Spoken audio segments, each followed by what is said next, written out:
In 1937, a new era began. Another site was chosen for a new brick monastery.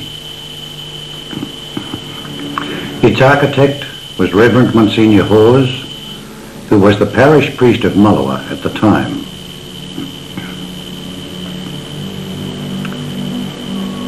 The part-time builder was Brother Frank Hunke, seen here with Brother Paul Ratajski, the farmer, on the right.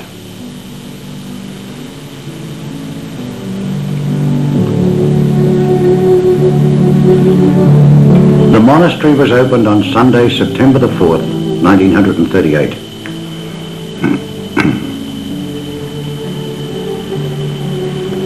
The Reverend Father Wellams, who took over from Father Albert Schersinger as rector of Tardun, expressed gratification at the large gathering and introduced the speakers.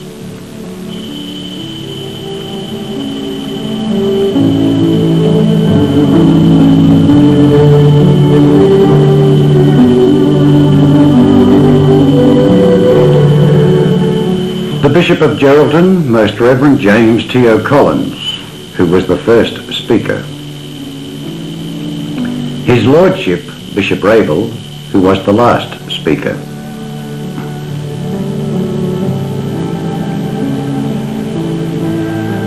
It was built for 3 priests and 10 brothers, and in 1938, 1 priest and 7 brothers were in residence.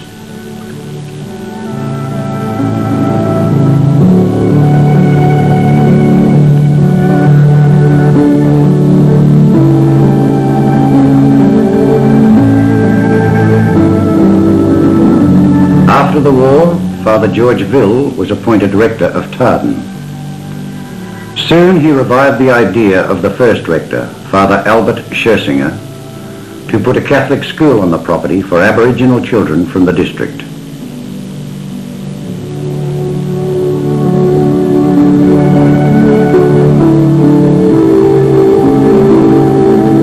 Brother Joseph Schungald, seen here in the monastery garden, cleared the land for the new buildings.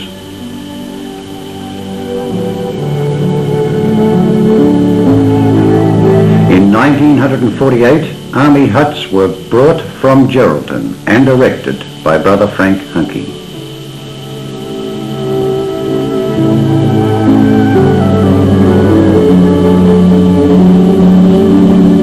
Here we see the school.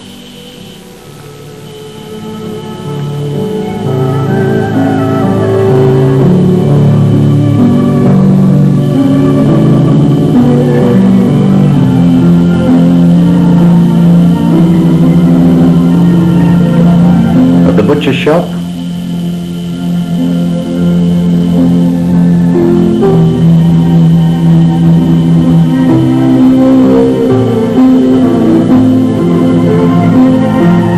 and the dormitories.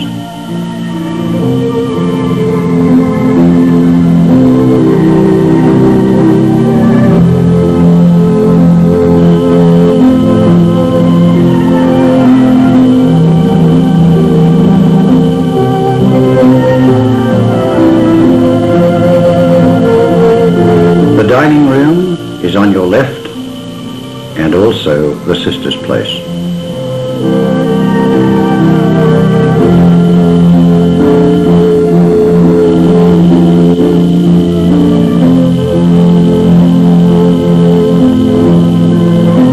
This is the chapel.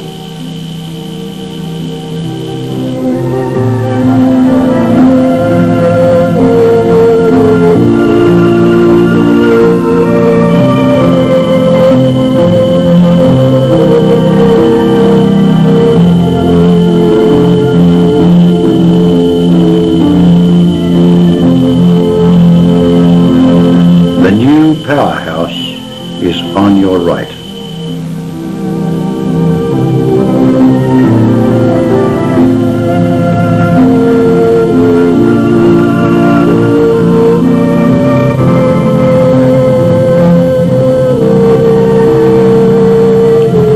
While the sun sets in the west, we go to look at some of the activities of the children on the new mission.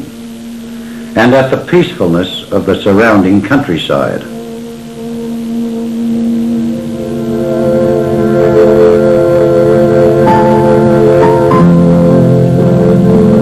In the kitchen, the Schoenstatt sisters, who came to the mission in April 1951, and some of the older girls are getting the breakfast ready.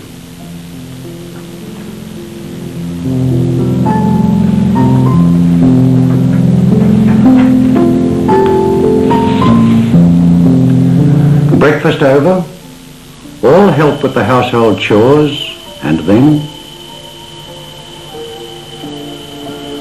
go off to school.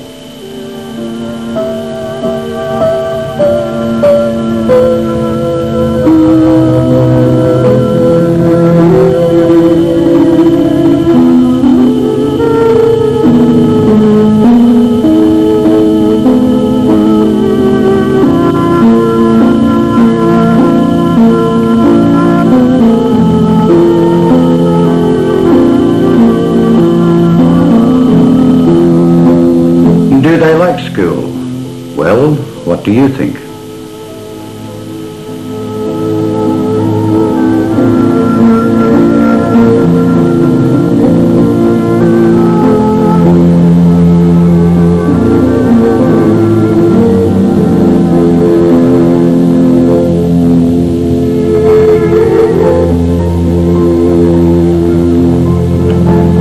The children call it peacetime, because they get a piece of bread at morning tea time.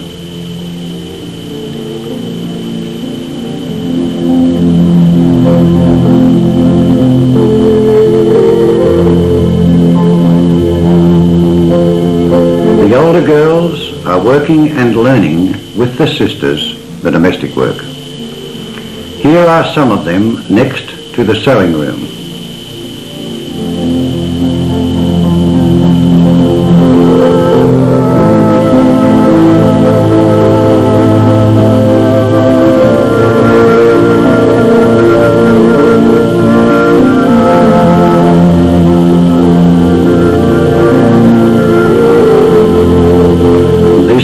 Playtime at the Oval.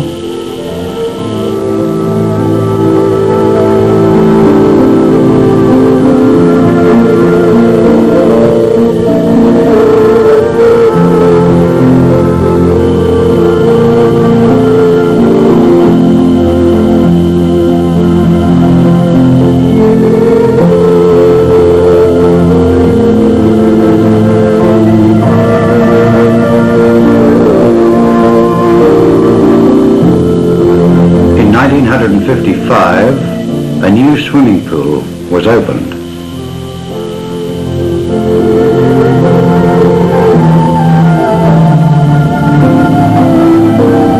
It was very popular, as you can see.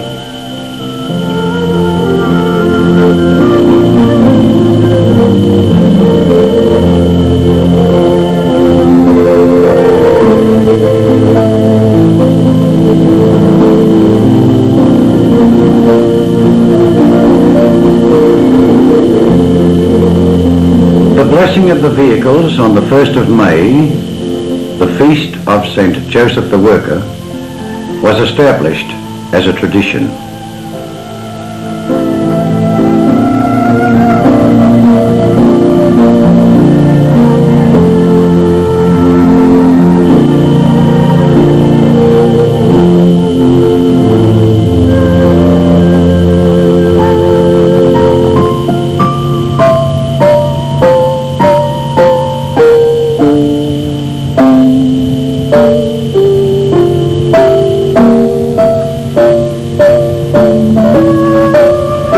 The visit to the old camp was on the program too.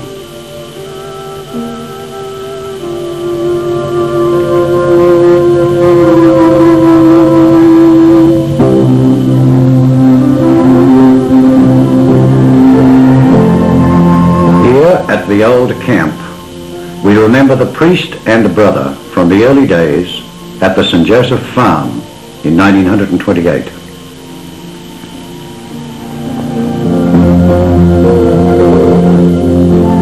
Brother Henry Krellman,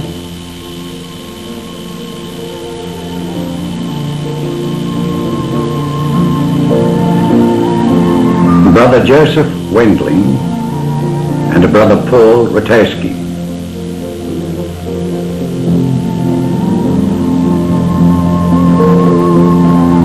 Top row, left to right. Brother Valentine, Brother Paul Ratajski, Brother Matthias Walsifer, Brother Paul Muller, Brother Stephen Contemporary. Below, Brother Frank Nissel, Reverend Father Albert Schersinger, Brother Henry Krellman, Brother Joseph Schungel.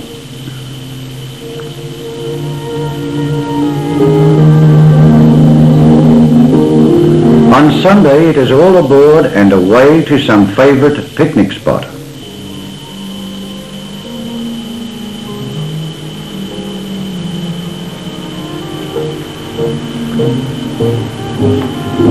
The mood at the mission then merges with the quiet peacefulness of the surrounding countryside.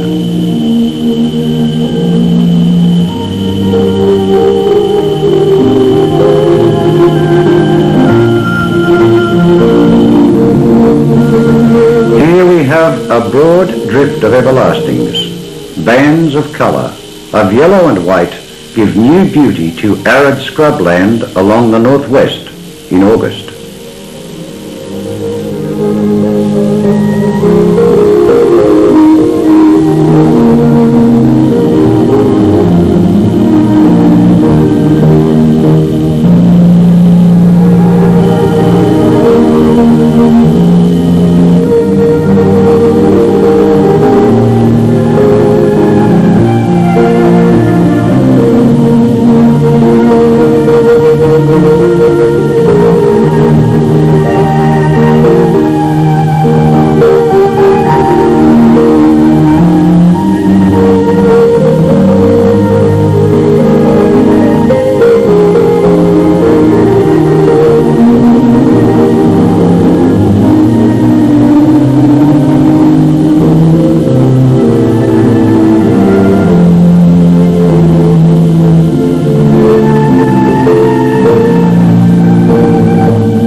Young galahs are nesting in a hollow tree.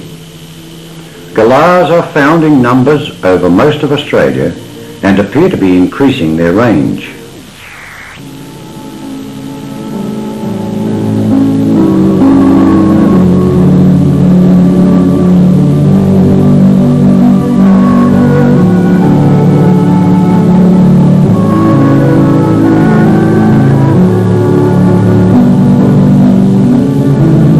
The dry country is not without its orchids. At winter's end, the spider orchids appear in tall clumps beneath the slender eucalypts.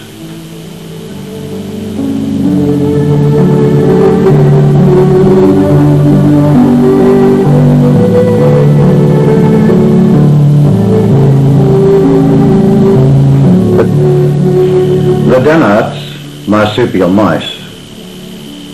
Dunarts is the Aboriginal name for all small but very fierce carnivores.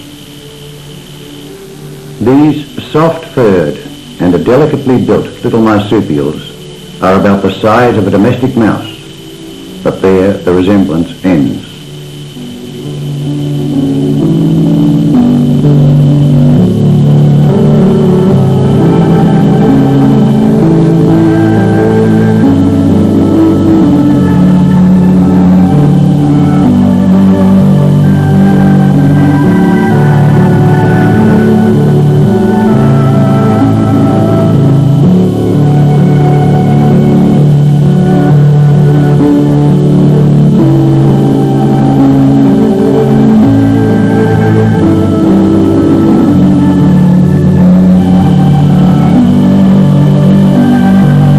The thorny devil or mountain devil absorb water by drinking in the normal manner and by soaking up fluid with their skins.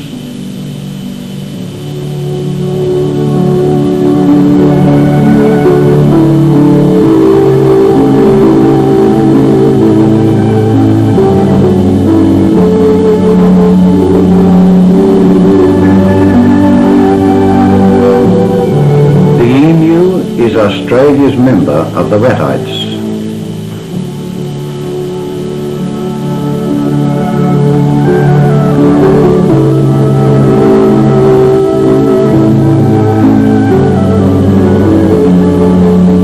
An emu has to get down on its heels to drink.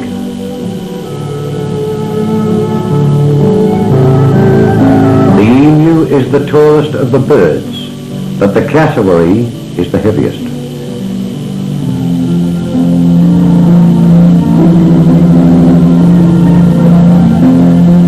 A dust storm sweeps up the surface soil and carries it away.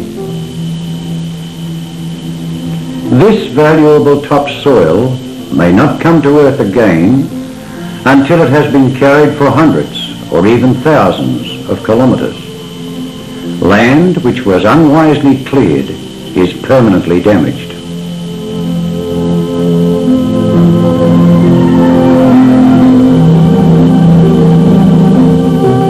Back on the mission, the St. Joseph Farm has made a lot of progress since 1928.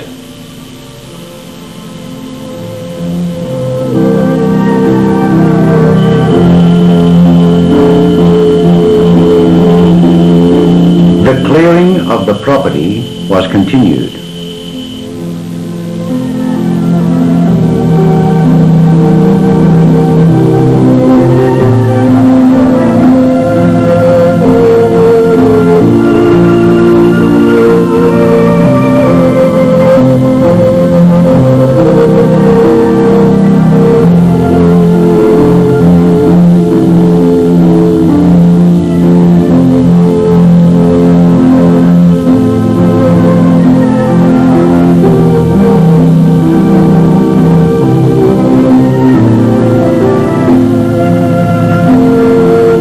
The flock of sheep was increased.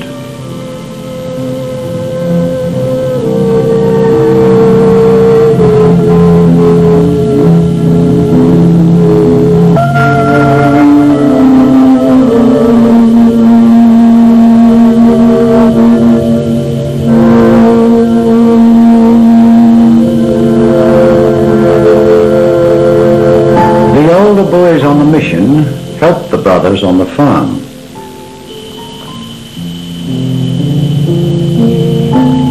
They gain useful experience with heavy equipment and at the same time assist in keeping the running costs of the farm to a minimum.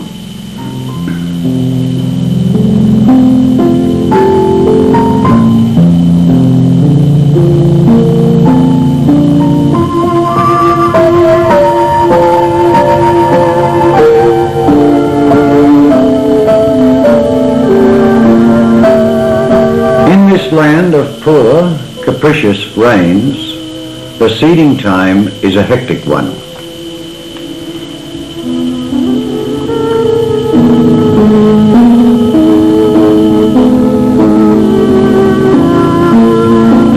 Here you see Norman Egan and Brother Leonard Donhauser, who came to Tardun in 1950, ready for seeding.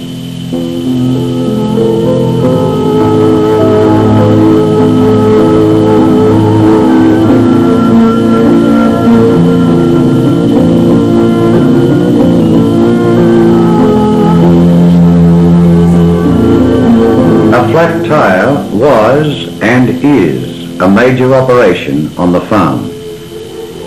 Brother Stephen Contemporary shows one of the boys how to fix it.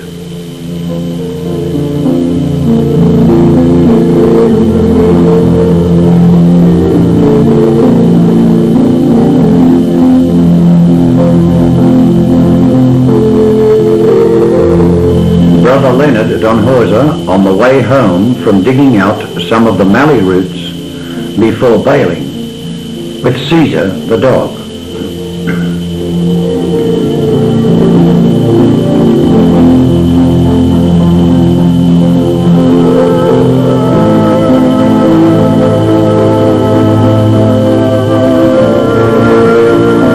Baling,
Unloading wheat at the Tardun siding.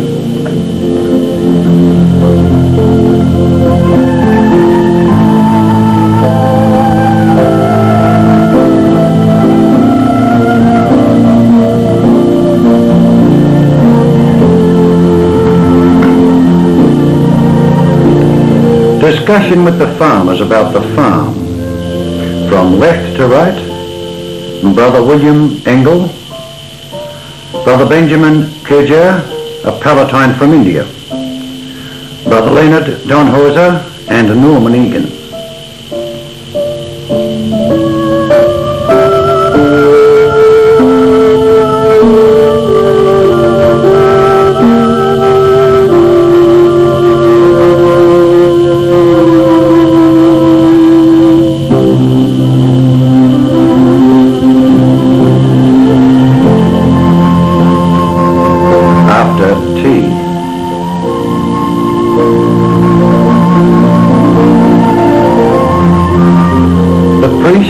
Brothers gather together on the monastery veranda to relax from the day's work.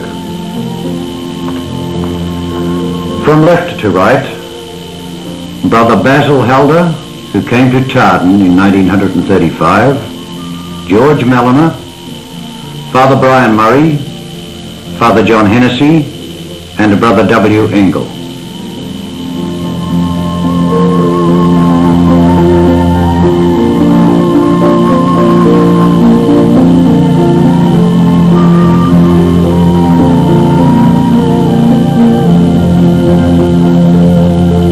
On special occasions, there are pictures in the classroom.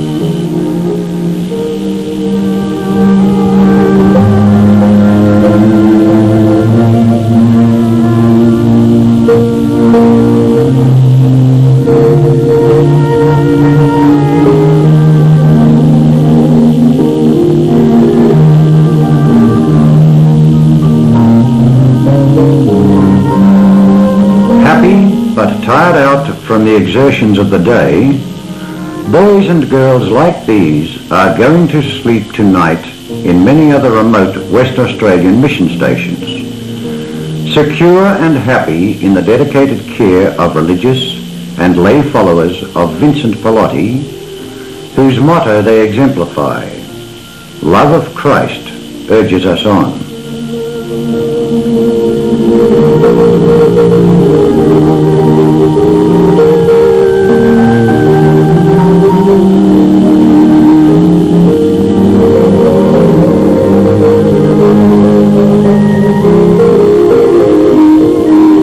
After the Schoenstatt sisters left Tardun in 1960, lay missionaries took over the work of the sisters. In 1954, a new place was started from Tardun. It was Rossmoyne in Perth. And in 1965, a new stage began. New brick buildings were put up on the mission. But that is really another story.